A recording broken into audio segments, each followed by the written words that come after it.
जय माता दी नवरात्रि का छठा दिन है और आज हम बात करेंगे माँ कात्यायनी की दिव्य कथा, उनकी पूजा विधि और उन अचूक उपायों की जिनसे विवाह में आ रही हर बाधा दूर हो सकती है। कहते हैं माँ कात्यायनी का स्मरण करने मात्र से जीवन के सारे दुख दूर हो जाते हैं और भक्त को मिलता है सुख, शांति और समृद्धि का आशीर्वाद। आइए इस भक्ति यात्रा की शुरुआत करते हैं माँ के पावन चरणों में प्रणाम के साथ। कथा कहती है कि एक समय तीनों लोग महिषासुर नामक असुर के अत्याचारों से त्रस्त हो गए। देवता भी असहाय हो गए क्योंकि महिषासुर को यह वरदान प्राप्त था कि कोई पुरुष, देवता या दानव उसका वध नहीं कर सकता। वह और भी उद्दंड होकर स्वर्गलोक पर अधिकार करने लगा। तब सभी देवता ब्रह्मा, विष्णु और महादेव के पास पहुंचे और उनसे इस संकट से मुक्ति की प्रार्थना की। तीनों देवों ने अपने अपने तेज का अंश निकाला और उसी सम्मिलित तेज से एक अद्भुत रूप प्रकट हुआ। वह रूप था देवी कात्यायनी का। उनका तेज इतना प्रखर था कि सूर्य, चंद्र और अग्नि का प्रकाश भी फीका पड़ गया। आर्षि कात्यायन ने कठोर तपस्या करके देवी को पुत्री रूप में पाने की इच्छा प्रकट की थी। देवी ने उनके घर पुत्री रूप में अवतार लिया और इसीलिए उनका नाम पड़ा कात्यायनी। उनका स्वरूप अद्भुत और अलौकिक था। वे सिंह पर आरूढ़ थीं, 4 भुजाओं वाली थीं, जिनमें एक हाथ में तलवार, दूसरे में कमल और शेष 2 हाथों से अभय और वरदान प्रदान कर रही थीं। ये रूप केवल संहार का नहीं, बल्कि करुणा और आशीर्वाद का भी प्रतीक था। जब महिषासुर ने सुना कि एक स्त्री उससे युद्ध करने आ रही है, तो वह हंस पड़ा। उसने सोचा कि एक स्त्री उसका क्या बिगाड़ सकती है। लेकिन जब मां ने युद्ध भूमि में प्रवेश किया और सिंहनाद किया, तो पूरा ब्रह्मांड कांप उठा। युद्ध कई दिनों तक चला। महिषासुर बार बार रूप बदलता रहा। कभी वह महिष बनता, कभी सिंह, कभी हाथी और कभी मनुष्य। लेकिन मां की तलवार हर बार उसके छल को काट देती। अंततः जब उसने महिष का रूप धारण कर मां पर आक्रमण किया, तब मां ने अपनी तलवार से उसका वध कर दिया। देवता प्रसन्न हो उठे, स्वर्गलोक पुनः सुरक्षित हुआ और धर्म की स्थापना हुई। मां कात्यायनी केवल दुष्टों का संहार करने वाली नहीं है, वे भक्तों की रक्षक भी हैं। जिनके जीवन में विवाह संबंधी अड़चनें आती हैं, जिनके रिश्ते टूटते रहते हैं या जिनके जीवन में बार बार बाधाएं आती हैं, वे मां की शरण में आते हैं।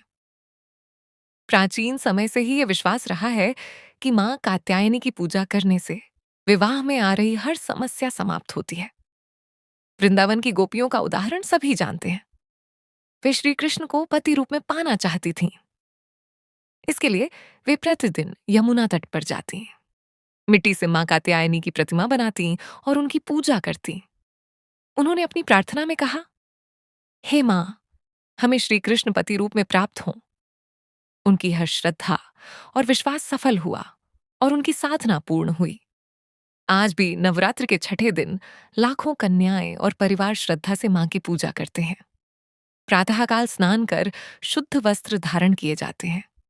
लाल, गुलाबी या पीले वस्त्र इस दिन विशेष माने जाते हैं क्योंकि ये शक्ति और प्रेम का प्रतीक है। पूजा स्थल को सजाया जाता है। मां की प्रतिमा या तस्वीर स्थापित की जाती है। धूप, दीप, पुष्प और अक्षत अर्पित किए जाते हैं। विशेष रूप से शहद का भोग लगाया जाता है क्योंकि शहद जीवन में मधुरता का प्रतीक है। जैसे शहद हर स्वाद को मीठा कर देता है, वैसे ही मां का आशीर्वाद जीवन के रिश्तों को मधुर बना देता है। भक्त जब मां के सामने बैठकर एवं देवी कात्यायने नमः मंत्र का जप करता है, तो उसका मन और आत्मा दोनों शुद्ध हो जाते हैं।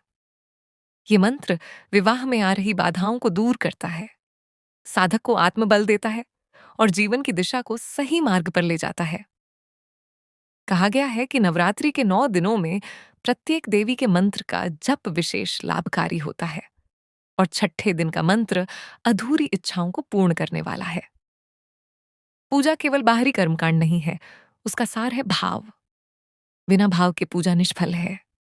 मां को केवल वस्त्र, फूल और भोग अर्पित करने से वे प्रसन्न नहीं होती, बल्कि सच्चे हृदय से पुकारने से वे कृपा करती हैं। साधक जब दीपक की लौ के सामने बैठकर अपनी व्यथा मां के चरणों में रखता है, तो मां अवश्य उसकी सुनती है। दीपक केवल अंधकार मिटाने का साधन नहीं है, वह साधक के जीवन के अज्ञान और नकारात्मकता को दूर करने का प्रतीक है।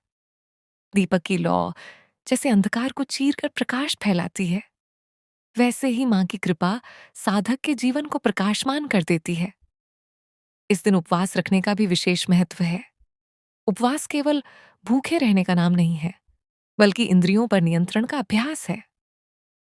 जब साधक संयमित होकर दिन भर मां का ध्यान करता है, तो उसका मन सांसारिक आकर्षणों से हटकर आध्यात्मिकता की ओर अग्रसर होता है।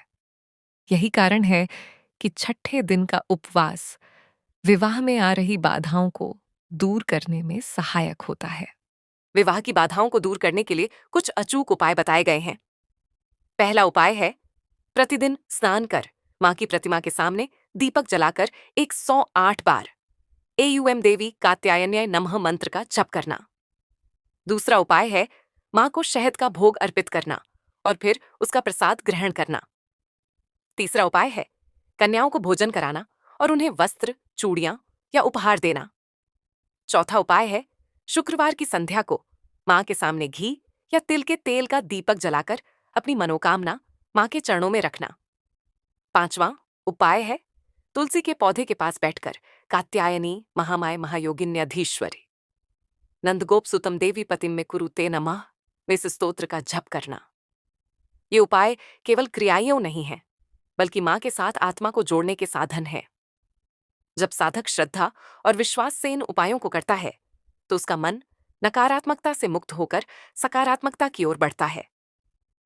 यही सकारात्मकता विवाह के मार्ग को प्रशस्त करती है।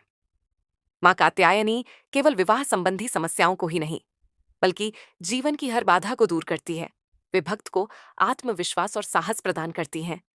जैसे वे सिंह पर आरूढ़ होकर निर्भय होकर असुरों का संहार करती हैं, वैसे ही वे साधक के जीवन से भय और दुर्बलता का नाश कर देती हैं। उनकी कृपा से साधक को सही मार्ग चुनने की शक्ति मिलती है और वह अपने जीवन को सफल बना पाता है। आरती का क्षण तो सबसे पावन होता है। जब शंख, घंटियां और जयकारे गूंजते हैं, तो ऐसा लगता है मानो मां स्वयं आकर भक्तों को आशीर्वाद दे रही हों। आरती केवल दीपक घुमाने का कार्य नहीं है, बल्कि यह भक्त और मां के बीच ऊर्जा का आदान प्रदान है। उस क्षण साधक अनुभव करता है कि वह अकेला नहीं है, मां स्वयं उसके साथ खड़ी है। प्रसाद का वितरण भी केवल मिठाई का बांटना नहीं है, ये मां का आशीर्वाद है। जब साधक प्रसाद ग्रहण करता है, तो उसके भीतर सकारात्मक ऊर्जा का संचार होता है। ये ऊर्जा उसके जीवन के हर कार्य को सफल बनाने में सहायक बनती है। मां की पूजा का महत्व केवल व्यक्तिगत इच्छाओं तक सीमित नहीं है। जब घर घर में मां की आराधना होती है, तो वातावरण पवित्र हो जाता है, समाज में शांति और भाईचारा फैलता है। यही कारण है कि नवरात्रि केवल धार्मिक उत्सव नहीं, बल्कि सामाजिक एकता और सांस्कृतिक गौरव का प्रतीक भी है। मां कात्यायनी की कृपा से विवाह के बाद भी जीवन में सुख समृद्धि बनी रहती है। उनका आशीर्वाद दाम्पत्य जीवन में सामंजस्य और प्रेम बनाए रखता है। यदि दंपत्ति मिलकर मां की पूजा करें, तो उनके घर में सदैव शांति और आनंद का वास होता है। मां का आशीर्वाद परिवार को बुराइयों और संकटों से बचाए रखता है। श्रद्धा और विश्वास ही सबसे बड़े उपाय हैं। यदि मन में विश्वास न हो, तो कोई भी पूजा सफल नहीं होती। लेकिन यदि विश्वास अटूट हो, तो एक दीपक और एक फूल भी मां को प्रसन्न कर देते हैं। यही कारण है कि गोपियों की साधना सफल हुई थी। उन्होंने केवल मिट्टी की प्रतिमा बनाकर प्रार्थना की थी और उनकी मनोकामना पूरी हुई। आज के आधुनिक युग में भी यह सत्य उतना ही प्रभावी है। चाहे कितनी भी प्रगति क्यों न हो जाए, लेकिन जब जीवन में कठिनाई आती है, तो मनुष्य अपनी जड़ों की ओर लौटता है। मां की शरण में आना केवल धार्मिक कर्मकांड नहीं, बल्कि आत्मा को शक्ति और हृदय को शांति देने का माध्यम है। इस प्रकार नवरात्रि का छठा दिन और मां कात्यायनी की पूजा भक्तों के लिए अत्यंत महत्वपूर्ण है। उनकी कथा श्रद्धा और साहस का संदेश देती है। उनकी पूजा आत्मबल और सकारात्मकता का संचार करती है, और उनके उपाय जीवन की हर कठिनाई को सरल बना देते हैं। जो भक्त सच्चे मन से मां का स्मरण करता है, वह कभी निराश नहीं होता। मां कात्यायनी उसकी हर मनोकामना पूर्ण करती है और उसे जीवन के हर मार्ग पर सफलता दिलाती है। माँ अपने हर भक्त की पुकार अवश्य सुनती है और उसे जीवन में सही मार्ग दिखाती है।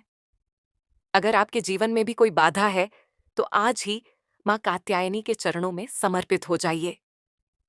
जय माता दी वीडियो अच्छा लगा हो तो लाइक, शेयर और चैनल को सब्सक्राइब जरूर करें ताकि माँ की कृपा सब तक पहुंच सके।